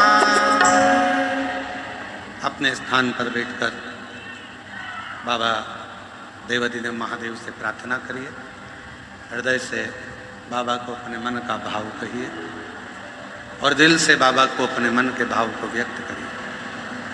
ये कथा आज परमानंद सौभाग्य का विषय है, जो हमारे इस पवित्र आनंदमय शिव महापुराण की कथा में आज कथा की शिवरात्रि के अवसर पर ब्रज की पवित्र भूमि से सनातन की ऊर्जा को जागृत करने वाले, सनातन को एकजुट कर विधर्मियों को चैलेंज देने वाले श्री देवकी नंदन जी ठाकुर जी हमारे बीच में विराजमान है। एक बार जोरदार ताली बजाकर उनका स्वागत वंदन करेंगे। और उन्हीं के छोटे अनुज छोटे भाई श्री विजय शर्मा जी भी यहाँ पधारे हैं। एक बार उनके लिए भी जोरदार ताली बजाकर साधुवाद। ये पवित्र कथा आज छठे दिवस में चल रही है। कल कथा का विराम दिवस रहेगा। सुबह 8 बजे से 11 बजे तक कथा रहेगी और टीवी पर वही 2 बजे से 5 बजे तक आएगी। ये कथा कल 26 मार्च को विराम होगी। फिर 30 मार्च से 5 अप्रैल तक कारणी यवतमाल दोपहर 2 बजे से 5 बजे तक प्रारंभ होगी। फिर 8 अप्रैल से 14 अप्रैल भीलवाड़ा राजस्थान में 2 बजे से 5 बजे तक प्रारंभ होगी। जो आरणी यवतमाल में कथा है वो 1 बजे से 4 बजे तक, भीलवाड़ा की कथा दोपहर में 2 बजे से 5 बजे तक है। फिर 17 अप्रैल से 23 अप्रैल तक दिल्ली में शिव महापुराण की कथा रहेगी। ऐसे ही कथाओं के क्रम रहेंगे। आप अपने भाव से बाबा को अपने मन की बात कहें, दिल से प्रार्थना करें, विनय करें। जहाँ जगह मिले वहाँ बैठकर बाबा को अपने मन का भाव व्यक्त करें।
नमस्तुभ्यं श्री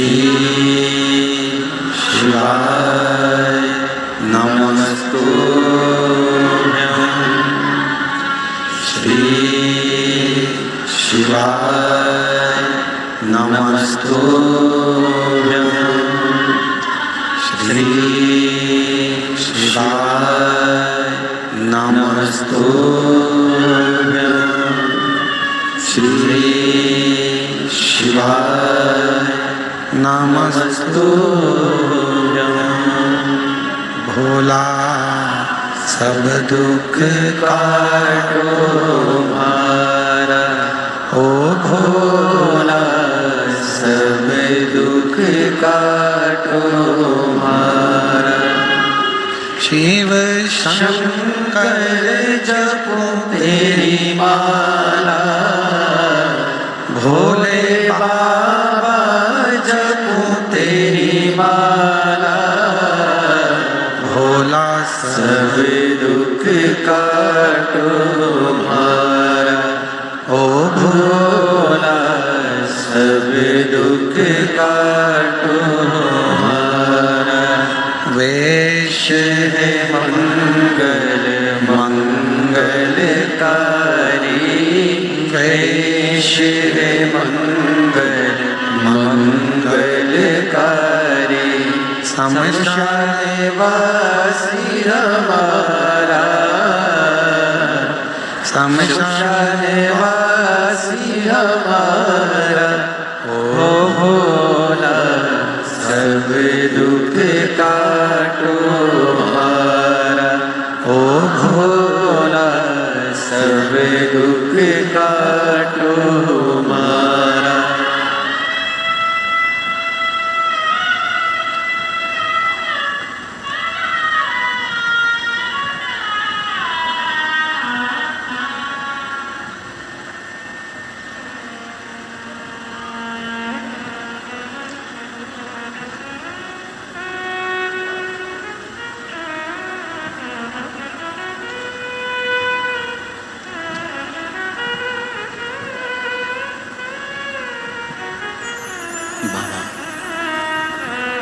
देवाधिदेव महादेव भगवान शिव, ओगरदानी त्रिकालदर्शी कैलाश विनाशी भगवान शंकर की पवित्र कथा कह रही है। शिव महापुराण की कथा वर्णन करती है। शिव देवों में भी देव महादेव है, बहुत ऊंचे है।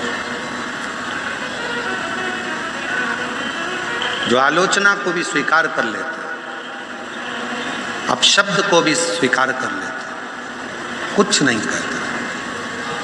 जब ऊंचे पद पर, ऊंची कुर्सी पर, ऊंची प्रतिष्ठा पर जब पहुंचते हैं तो आलोचना होती है, अपशब्द सुनने को मिलते हैं, स्वीकार कर।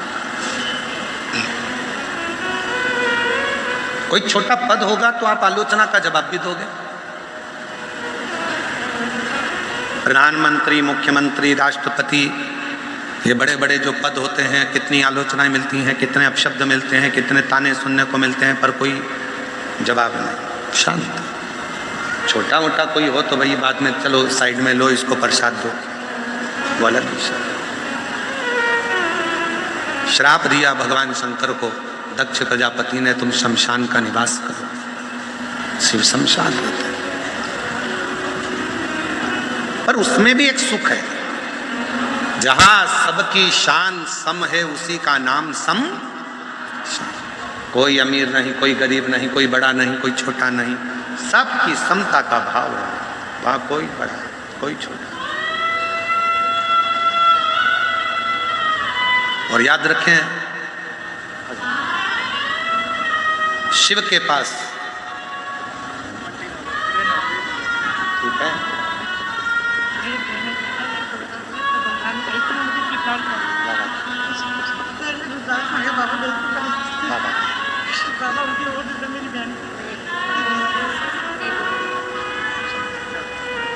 शंभु शरणे पड़ी मांगो घड़ी घड़ी, दुख काटो दया करी निदर्शन आपो।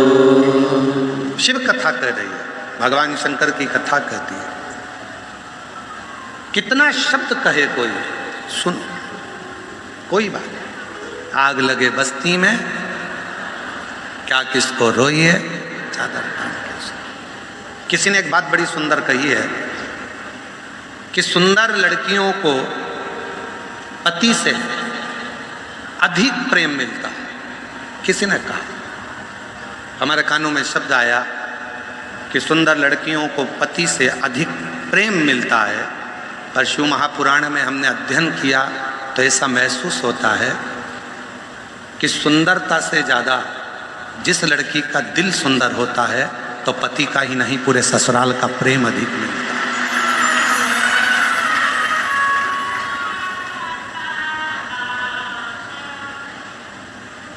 दिल सुंदर होना चाहिए तो पूरे ससुराल का प्रेम मिलेगा। पति का तो प्रेम मिलेगा ही, और ससुराल का भी मिलेगा, सबका स्नेह मिलेगा। और उसमें भी अगर कहीं की शिव भक्ति करने वाली बेटी हो, शंकर जी की एक लोटा जल चढ़ाने वाली कोई बेटी हो, तो समझ लेना तुम्हारी जिंदगी सार्थक हो गई। बाबा ने तुमको गिफ्ट के रूप में दिया। शिव कृपा।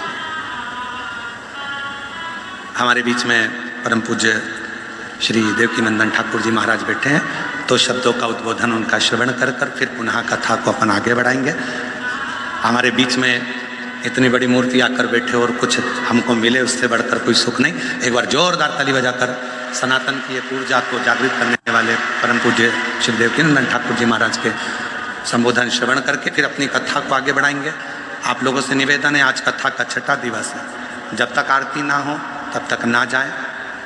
टाइम टू टाइम कथा चलती है और टाइम टू टाइम विराम होती है। थोड़ा समय का स्मरण करें। कथा की शिवरात्रि है, कोई उठ के भी जाए तो उसके पांव पकड़ कर कह दो थोड़ी देर बैठे रहे, आधा घंटा और कथा, शुभ लाभ लेंगे और आनंद लेंगे अपने जीवन को। हर हर। अगर तुम कुछ देना चाहती हो, सेवा करना चाहती हो, तो यहाँ भगवान विष्णु के साथ मुझे एक वचन दो। कोई शिव भक्त जब मेरे शिवालय में मेरे शिवलिंग पर जल चढ़ाने के लिए आएगा, उसका पात्र जल का जल चढ़ाने के बाद पूरा खाली हो जाएगा। जब वो मंदिर से, शिवालय से, मेरे शिवलिंग से वापिस खाली पात्र लेकर जाएगा, तो मुझे वचन दो उसका पात्र कभी खाली नहीं होना चाहिए, उसमें लक्ष्मी बैठकर उसके घर जाना चाहिए। याद रखना, किसी भी देवी के मंदिर में पूजन करने जाते हो, जल चढ़ाते हो, खाली हो जाता है, लेकर आते हो।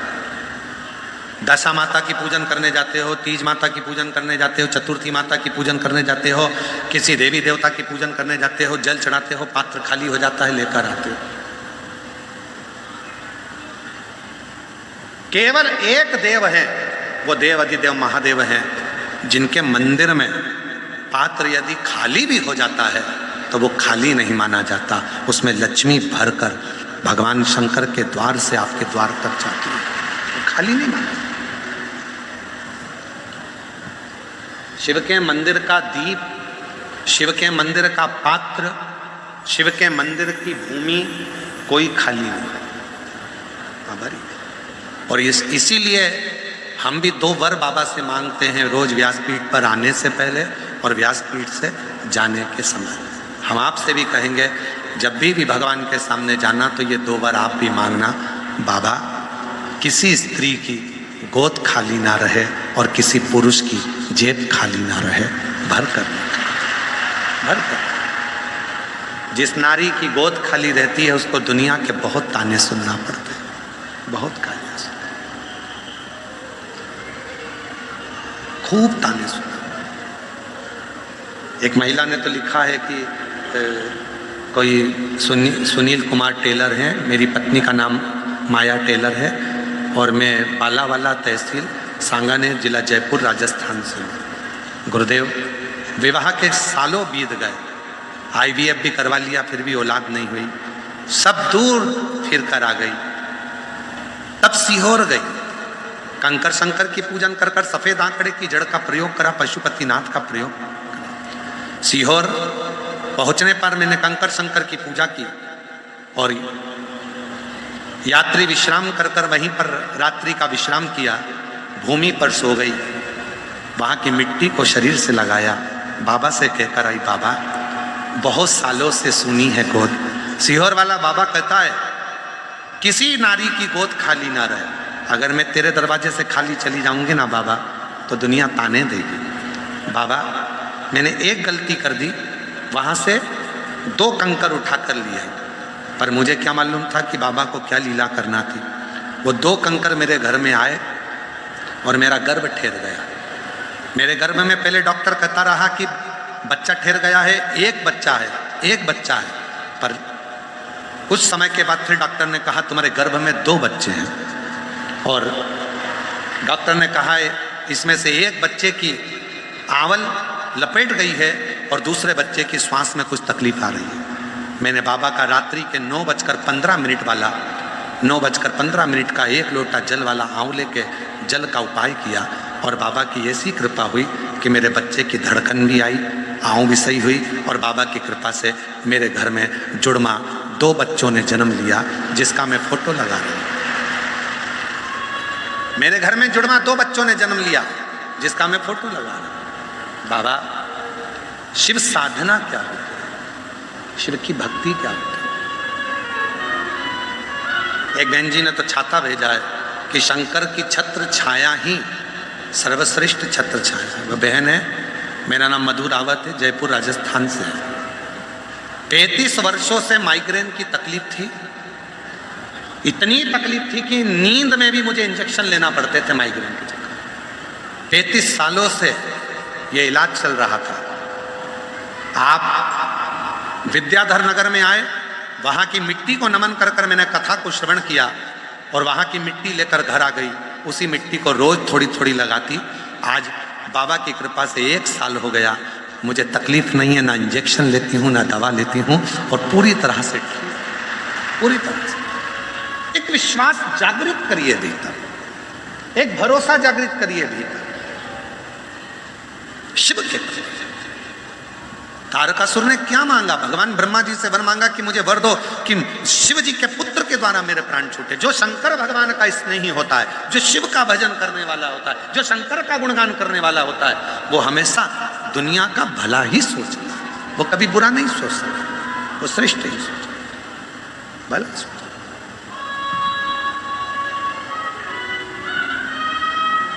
लोग कहते हैं हम शिव जी के मंदिर जाते हैं, लोग हमको देखते हैं, हंसते हैं, ताना कसते हैं, अपशब्द कहते हैं, कहने दो, बोलने वाले को बोलने दो। उनका काम है बोलना, अपना काम है भगवान के मंदिर में जाना और शिव की स्तुति करना। आपकी जिंदगी का फैसला आपको लेना, अपने घर का फैसला और अपनी जिंदगी का फैसला जब दूसरे लेने लगे तो समझ लेना कि तुम बर्बादी की सीढ़ी पर चढ़ गए, तुम बर्बाद होकर ही रहोगे। अपना फैसला अपन लो। मंदिर जाना मेरी मर्जी, भजन करना मेरी मर्जी, नाम जाप करना मेरी मर्जी, शिव महापुराण की कथा श्रवण करना मेरी मर्जी। मैं दूसरे के कहने पर नहीं चलती। तुम कहोगे मेरे माँ बाप ने मुझे जन्म दिया, मेरे माँ बाप ने मुझे पढ़ाया, मेरे ससुराल में मैं रहती हूँ, तो दूसरे के कहने पर क्यों चलूं? उसने मना कर दिया तो मंदिर नहीं जाऊंगी, उसने मना कर दिया तो मैं शिव जी पे चढ़ा जल नहीं पीऊंगी, उसने मना कर दिया तो मैं बेलपत्र नहीं खाऊंगी, उसने कह दिया तो मैं ऐसा नहीं करूंगी, उसने कह दिया तो वैसा नहीं करूंगी। मेरी मर्जी। अपना फैसला अपने हाथ में होना चाहिए। अपना रिमोट अपने हाथ में रखो। टीवी का रिमोट दूसरे के हाथ में रहता है तो उसके पसंद का नाटक देखना पड़ता है। जब रिमोट अपने हाथ में होगा तो अपनी पसंद का नाटक देखेंगे। उसी तरह अपना रिमोट अपने हाथ में रखो कि मेरा जीवन मेरा है, मैं बड़ी हुई हूँ, मैं संघर्ष कर रही हूँ और मेरे दुख को मैं खुद काटूंगी।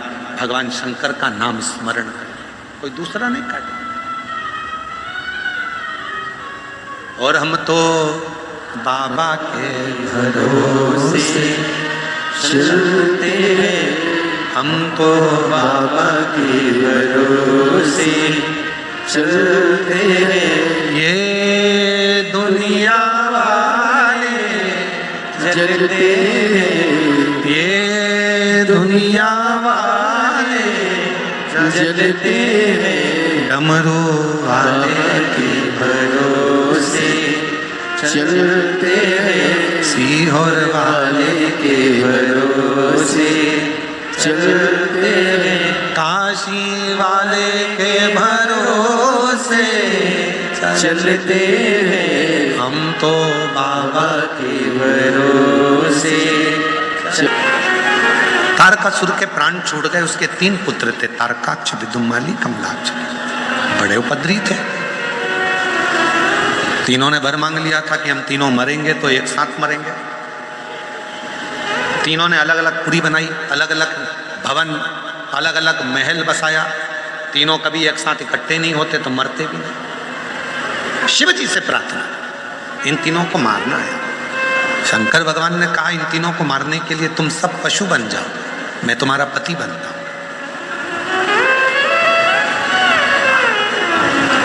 पति परमेश्वर का मतलब आप लोगों को मालूम है? जम के तो बोलो। पति परमेश्वर का मतलब क्या होता है? पति परमेश्वर का मतलब होता है कि मेरे दुख को, मेरी परेशानियों को जो सुने और सुनकर परेशानियों का हल निकाले, उसको पति परमेश्वर कहा जाता है। मेरे दुखड़े को तो सुने, परेशानी को तो सुने। पर आज के पति परमेश्वर ऐसे हो गए, सुनते कम है और चिल्लाते ज्यादा है। बहुत तेज धाड़, चिल्लाते। पर पति परमेश्वर का सही मतलब है जो तुम्हारी परेशानियों को सुने, सुनकर उसका हल निकाले। आज नहीं तो कल निकाले, पर उसका हल तो निकाले। अब आज के जमाने में तो पत्नी कुछ भी कहती है तो परेशानी सुनते से वो इतना ज्यादा चिल्लाता है कि वो हल ही नहीं निकाल पाता। थोड़ा हल किससे कहे, किसको कहे? एक पति चिल्लाकर जवाब देता है, क्या जरा जरा सी चीज के लिए मुझे फोन लगाती रहती है? क्या जरा जरा सी सामान के लिए तू मुझे फोन लगाती रहती है? अब उस पति को समझाओ, तुझे फोन नहीं लगाए तो क्या पड़ोसी को लगाए? और अगर वो पड़ोसी को फोन लगाए तो फिर तेरी नाक कट जाए। भगवान से प्रार्थना करो कि मेरी पत्नी मुझे फोन लगाती है। खुशी की बात, प्रसन्नता की बात, ये प्रसन्नता होना चाहिए। एक महाराज जी प्रवचन देने के लिए गए एक गांव में और प्रवचन दे रहे थे महाभारत पर। प्रवचन देने के बाद गांव के सरपंच साहब ने उसको भोजन करने बुलाया, पटेल साहब ने। महाराज जी भोजन करने गए तो पटेल साहब बोले, वाह वाह महाराज, क्या कथा वाची है तुमने। बस ये कथा 2 साल पहले अगर हो जाती, मैं जुआ हार रहा था तो मैं पटलन को भी जुए में लगा देता, जैसे द्रौपदी को लगाया था। इतने में तो पटलन को बुरा लग गया कि मेरे पति ने मेरे लिए ऐसा कह दिया। इतने में पटलन आई थाली लेकर और बोली, वाह महाराज, क्या कथा बाची। 40 साल पहले अगर तुम कथा बाज देते तो मैं भी 5 पति कर लेती। इतने में पटेल साहब चुप हो गए। पटेल साहब बोले महाराज आज के बाद महाभारत मत बाँचना।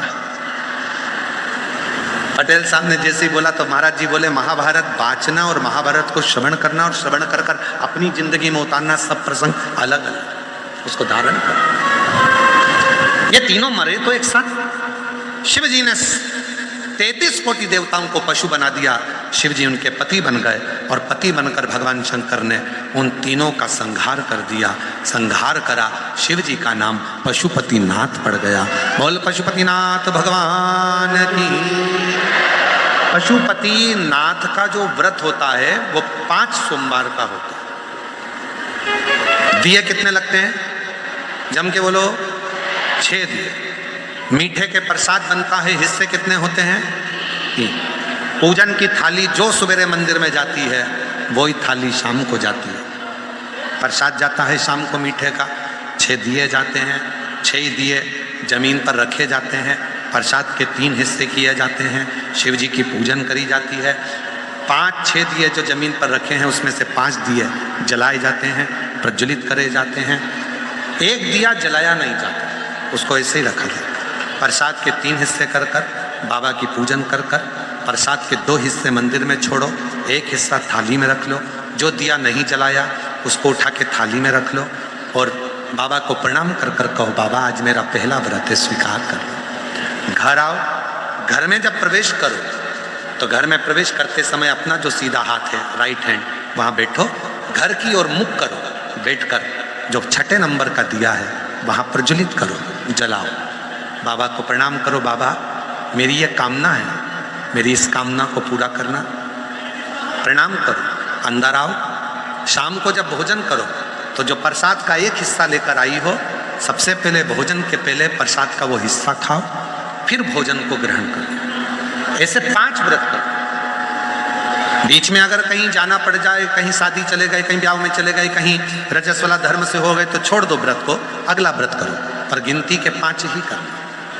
5वां व्रत जब पूरा हो 108 या तो चावल के दाने या बेलपत्र या पंखड़ी कुछ भी बाबा को समर्पित करो। वही प्रसाद के 3 हिस्से, वही 6 दिए, वैसा कि वैसा ही 1 श्रीफल भेंट बाबा को चढ़ाकर प्रणाम कर कर कहो बाबा आज मेरा 5वां व्रत पूर्ण हुआ है, तू स्वीकार कर। श्री शिवाय नमस्तुभ्यं, श्री शिवाय नमस्तुभ्यं, श्री शिवाय नमस्तुभ्यं, श्री शिवाय नमस्तुभ्यं, श्री शिवाय नमस्तुभ्यं, श्री शिवाय नमस्तुभ्यं।